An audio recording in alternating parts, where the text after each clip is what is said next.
Ah, yes, the legendary 2 a.m. feed, a sacred ritual involving half-closed eyes, cold tea, and unconditional love. Those nights are exhausting, but they're also where the bonding magic happens. Skin to skin, calm voices, that little sigh when they finally drift off. In the newborn stage, feeding every 2 to 3 hours, day and night, is completely normal. They've got tiny stomachs and big appetites. Night feeds actually help with growth and brain development, and you're not just feeding hunger, you're fueling the wiring of future genius. Of course, it doesn't feel magical when you're heating bottles at dawn. It feels more like a survival sport. So when do you get to sleep again? Usually, most babies start dropping night seeds between 6 and 9 months, but only when they're ready. And what are these clues, you ask? Good feeds during the day, growing well, and starting to self-settle at night. That's your green light. You can cut feeds slowly. First reduce the amount, then the frequency. Think of it as the baby version of cutting back coffee. Sometimes they wake from genuine hunger, sometimes it's just habit. They're not plotting against you, I promise.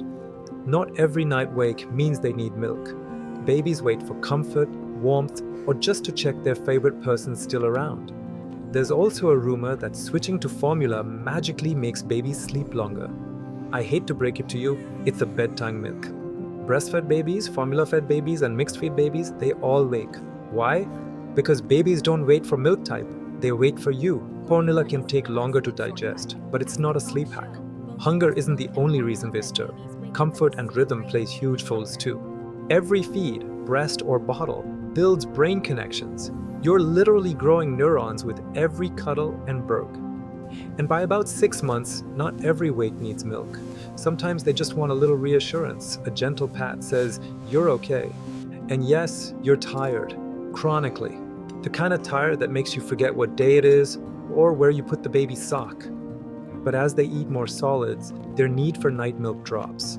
It's not overnight, more like one peaceful stretch at a time.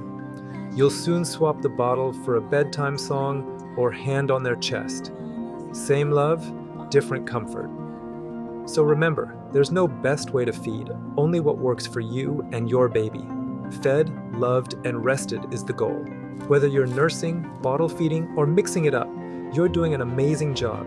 One feed, one night, one victory at a time. Thanks for watching. If this helped you, don't forget to like, subscribe, and follow along for more simple pediatric tips every week. See you in the next video.